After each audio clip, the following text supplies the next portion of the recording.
தேவனுக்குள் எனது பிரியமானவர்களே, இந்த தினத்தில் உங்களை எல்லாம் சந்திக்கிறதுல மிகுந்த மகிழ்ச்சி அடைகிறேன். சின்னவன் ஆயிரமும் சிறியவன் பலத்த ஜாதியும் ஆவான், அது கர்த்தருடைய கரத்தினாலே வாய்க்கும்.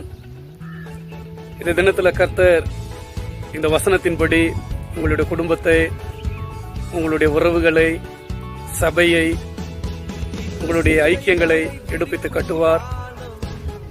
வேதனைப்பட்டு, வியாக்குலப்பட்டு, நெருக்கப்பட்டு, சோதனைகளுக்கு மத்தியில் வாழ்ந்துகிட்டு இருக்கிறீங்க, வேதனைகளுக்கு மத்தியில் வாழ்ந்துகிட்டு இருக்கிறீங்கன்னு நீங்க நினைச்சுக்கிட்டு இருந்தீங்கன்னா, இன்னைக்கிலிருந்து அந்த நினைவுகளை தூக்கி போட்டுட்டு இந்த வசனத்தை பிடித்துக் கொள்ளுங்க. சின்னவன் ஆயிரமும் சிறியவன் பலத்த ஜாதியும் ஆவான்.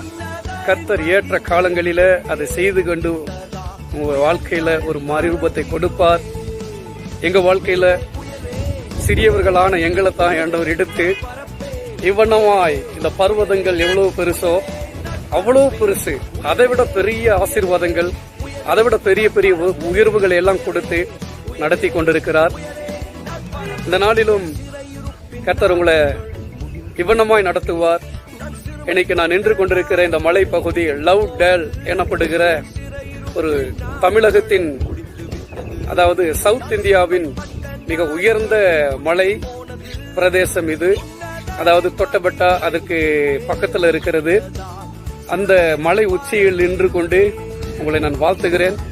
சின்னவன் ஆயிரமும் சிறியவன் பலத்த ஜாதியும் ஆவார். கர்த்தர் உங்களுடைய வாழ்க்கையில அதை செய்து காண்பிப்பார். கர்த்தர் உங்களை ஆசீர்வதிப்பார். God plus.